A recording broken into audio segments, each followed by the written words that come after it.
ને મિત્રો મજામાં? મિત્રો આપણે 10મા ધોરણની અંદર જે હમણાં માર્ચ 2019માં પરીક્ષા લેવાની અને એનું જે પેપર સોલ્યુશન છે એ આપણે કરી રહ્યા છીએ. એમાં આખા ગણિતમાંથી 10મા ધોરણના ટોટલી જે ગણિતમાંથી જુદા જુદા વિભાગમાંથી જુદી જુદી વાતો પૂછી છે અને આપણા રેગ્યુલર વિદ્યાર્થીઓએ લગભગ 50માંથી 50ના ટાર્ગેટ સાથે કામ કર્યું છે. તો આવું કોઈ પણ જગ્યાએ પૂછી શકાય છે. ખાસ કરીને રેલવે ને એ બધી ભરતી આવી છે તો એમાં પણ આપણે ફોકસ કરવાનું છે. તો વાત કંઈક આવી હતી કે સમીકરણ કે એક્સ વર્ગ ઓછા 4 વર્ગમૂળ 5x વત્તા 5 બરાબર 0 નો એક ઉકેલ વર્ગમૂળ 5 હોય તો કે બરાબર શું થશે?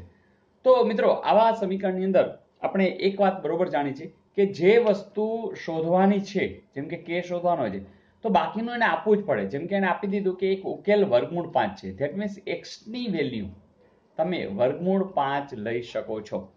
અને જ્યારે તમે x ની એ જગ્યાએ વર્ગમૂળ 5 મૂકી દેશો, ઓટોમેટિક એક જ ચલ રહેશે અને k રહેશે, તો પછી તમે અદલા બદલી કરશો, જવાબ મળી જશે.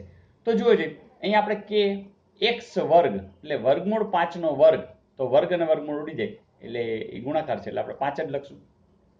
ઓછા 4 વર્ગમૂળ 5 ઇન્ટુ ફરીથી x વળી વર્ગમૂળ 5, કારણ કે આપણે x બરાબર વર્ગમૂળ 5 લેવાના છે એટલે અહીંયા વર્ગમૂળ 5 ઇન્ટુ વર્ગમૂળ 5 અને વત્તા 5 બરાબર 0. આવું તો આપ્યું છે. ફરીથી વર્ગમૂળ 5 નો વર્ગ કયો, જે આપણે 5 કરીએ એમ આ પણ શું છે, ખરેખર 5 જ છે. તો હવે જોજો, 5 ચોક 20, 20 વત્તા 5 બરાબર 0 અને અહીંયા કે 5 લખો તો કે 5 કે લખો.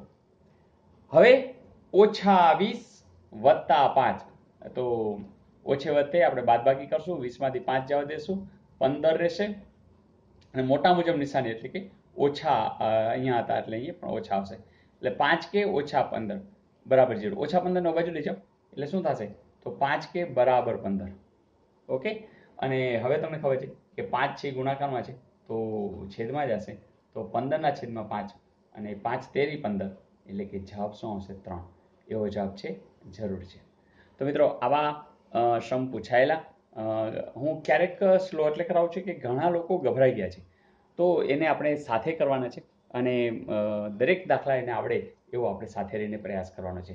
તો મિત્રો આવા સમીકરણના જ્યારે ઉકેલ આપે છે, એનો અર્થ કે x ની વેલ્યુ તમને આપી છે અને કોઈ એક જગ્યાએ કે મૂક્યો હોય તો તમે પછી ગુણાકાર, સરવાળા, બાદબાકી જે સાદુરૂપ આપશો ઓટોમેટિક જવાબ આવી જશે. હા, ધ્યાન રાખવાનું કે અહીં કંઈ ગડબડ ન થઈ જાય, ઉતાવળમાં કંઈ ભૂલ ન થઈ જાય. Is it okay? જોઈએ નેક્સ્ટ. મિત્રો આ સમની અંદર આવી કંઈક વાત છે કે જો ખાલી જગ્યા હોય તો દ્વિઘાત સમીકરણના વાસ્તવિક બીજ અસ્તિત્વ ન ધરાવે, મતલબ કે ડી એટલે કે વિવેચકના અનુસંધાને વાત કરી છે. તો મિત્રો યાદ છે ને શું વાત હતી એક્ઝેક્ટલી, કે જ્યારે ડી એટલે ખબર છે ને વિવેચક, આપણે b² - 4ac, તો આ જે છે ને એની વેલ્યુ જ્યારે ઋણ આવે, મતલબ કે -1 -2 કે ગમે તે, તો એ ઋણ આવે ત્યારે એ વાસ્તવિક બીજ મળતું નથી. તો ડી છે એ ઋણ છે એવું ક્યાં દેખાય છે, તો અહીં નથી દેખાતું. અહીંયા ડી ધન છે, અહીં નથી દેખાતું. તમે તરત કહેશો કે સર હા યસ, તો અહીંયા ડી છે એ શૂન્યથી નાનો છે અને નાનો છે એટલે એ ઋણ છે, એટલે કે ત્યાં આવા સંજોગોની અંદર બીજ છે એ અસ્તિત્વ ધરાવતું હોતું નથી. તો મિત્રો આ એક વખત યાદ રાખી લો અને પછી જ્યારે પણ પૂછાય અથવા તો તમે આ ડી બરાબર શોધતી વખતે ત્યાં લખી નાખો ભાઈ વાસ્તવિક બીજ મળતા નથી. તો આવા સમની અંદર પણ ઉપયોગી થશે અને કોઈ પણ જગ્યાએ ઉપયોગ થશે. તો મેં એટલે જ આ સૂત્ર આપ્યું, b² - 4ac. આ પણ સૂત્ર આપણે યાદ રાખવાનું છે, તો ક્યાંક ને ક્યાંક કોઈ વસ્તુ કામ આવી જશે. તમારી પોતાની નોટ હોવી જોઈએ અને નોટમાં આ બધી વિગત નોંધતા જજો. જોઈએ નેક્સ્ટ. મિત્રો પછીના આ પ્રશ્નની અંદર પણ ફરીથી દ્વિઘાત સમીકરણનું જ અનુસંધાન છે કે દ્વિઘાત સમીકરણ 25x² - 10x વત્તા 1 બરાબર 0 માટે વિવેચકનું મૂલ્ય ડી ખાલી જગ્યા છે. જો મિત્રો હમણાં જ આપણે શીખ્યા એનો ઉપયોગ આવી ગયો કે નહીં, તો આ જ પરીક્ષામાં આ રીતે પૂછાયેલું અને હવે તમે શ્યોર છો, તમને ખબર છે કે ડી એટલે સૂત્ર છે b² - 4ac. હા કે ના? અને તમે કહેશો સર આ BAC શું છે, તો તમને એ પણ ખબર છે કે જ્યારે તમે દ્વિઘાત સમીકરણ આપ્યું હોય, જેમ કે 25x² - 10x વત્તા 1 બરાબર 0, એનું જે પ્રમાણિત સ્વરૂપ છે દ્વિઘાત સમીકરણનું ax² વત્તા bx વત્તા c બરાબર 0, એવા સંજોગોની અંદર તમે a બરાબર 25, b બરાબર, જો એની સાઇન સાથે લ્યો, -10 અને c બરાબર 1, તો આ જે વેલ્યુ છે એ વેલ્યુ તમે આની અંદર જ્યારે મૂકી દેશો કે બી વર્ગ, તો બી એટલે શું છે -10 નો વર્ગ, -4, એ એટલે શું છે તો કે 25 છે, અને સી એટલે શું છે તો કે 1 છે. તો હવે તમે જ કહો -10 નો વર્ગ, તો એ તો -10 ગુણ્યા -10 એટલે થાય 100, અને ઓછો છે વત્તા. એ જ રીતે 25 ચોકું પણ શું થાય છે 100, અને ગુણ્યા 1. તો તમને વેલ્યુ મળી ગઈ 100 માંથી 100 જાય તો 0, તો તમારો જવાબ આવશે 0, માર્ક્સ મળશે 1. તો મિત્રો આવું કંઈક. તો માત્ર સાદી ગણતરી છે, આ સૂત્ર એક યાદ રાખવાનું છે, જે આગલા વખતે મેં કીધું હતું તો એ જ કામ આવી ગયું. અને બીજી વાત એ પણ છે કે પ્રમાણિત સ્વરૂપ એ ખબર હોવી જોઈએ. તો જેની સાથે સહગુણક, x વર્ગ સાથે સહગુણકમાં a છે, તો a એટલે 25, તો તમે સરખાવો એટલે તમને એ મળી જાય.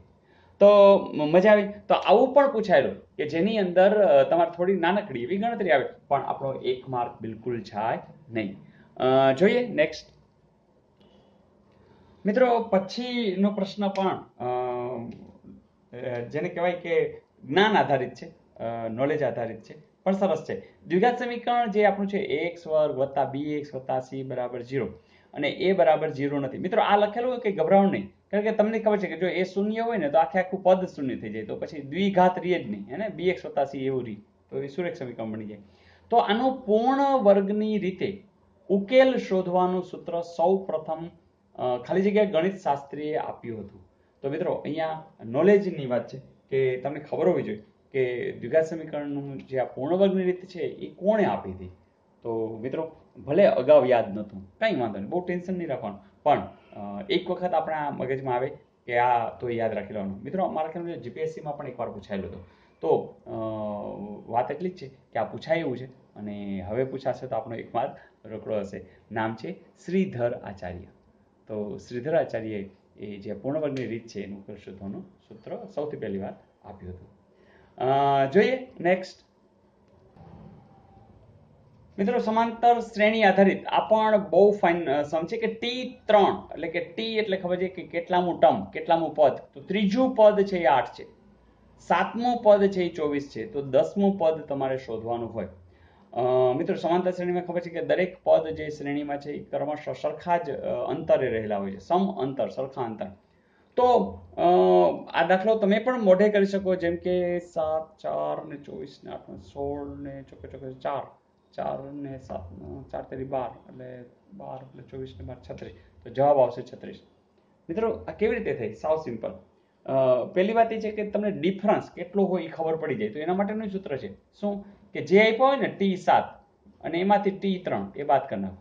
બરાબર, તમે અહીંયા 7 અને તગડો લખો છો, અહીંયા નીચે સીધું 7 ઓછા 3 કરો, બસ આટલું, તમને ડી મળી જશે. ફરીથી જેટલામાં પદ આપ્યું છે એ લખો, બીજું પણ એક આપ્યું છે એ પણ લખો, અને એની બાદબાકી કરો. તો અહીંયા જેટલામાં પદ લખ્યું છે એની આની બાદબાકી કરો. જોજો આ મેં મોઢે કર્યું હતું, બીજું કંઈ નથી. T3 એટલે 8 અને 7 ઓછા 3 એટલે ખબર છે કેટલા છે 4. ફરીથી આમ સીધો છેદ નહીં ઉટાડો, 24 માંથી 8 એટલે તમે કહેશો 16 છેદમાં 4, ચોકે 16. તો જવાબ કેટલો આવ્યો 4, પણ કેનો? ડી નો મિત્રો.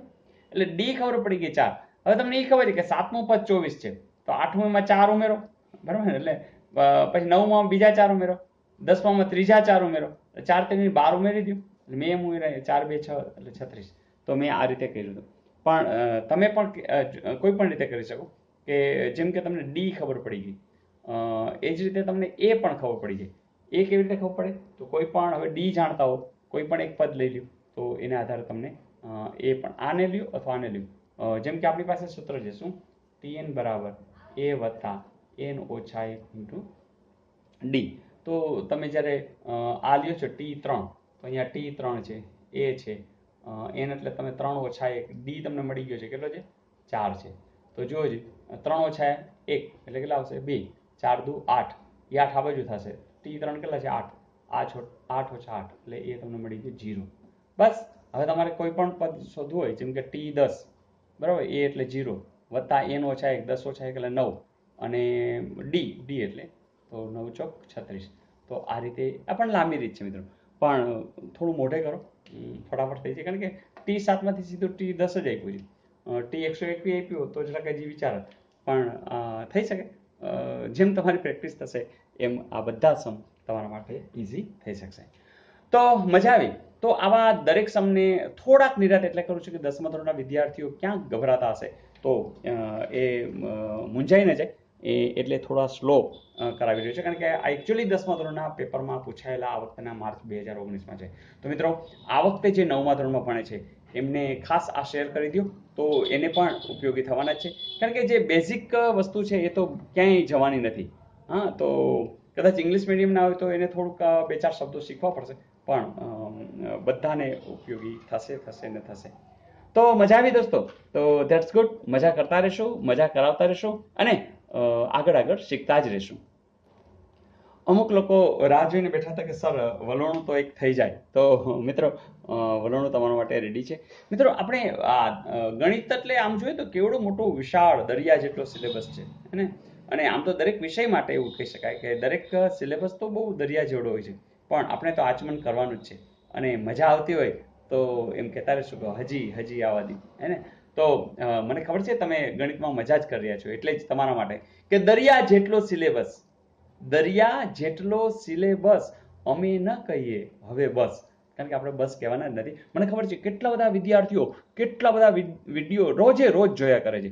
અમુક લોકોએ તો એવા પ્રયોગો કર્યા કે આખો દિવસ નક્કી કર્યો કે સન્ડે બેસી જવું છે, તો મોબાઈલની બેટરી થાકી જાય પણ એ થાકે નહીં, એવા પ્રયોગો. કારણ કે મને ખબર છે કે તલાટી સુધીમાં જો તમે આ બધા સમ કરી નાખશો તો બહુ મોટો ફાયદો થવાનો છે. તો ફરીથી આટલું કરશો તો મને લાગે છે કે તમારા માર્ક્સ કટ થશે જ નહીં. તો બસ આનંદથી કામ કર્યા કરી આગળ વધતા રહીએ અને બધાને જોડતા રહીએ. આવજો. અરે હા, કોમેન્ટ ભૂલાય નહીં. આવજો.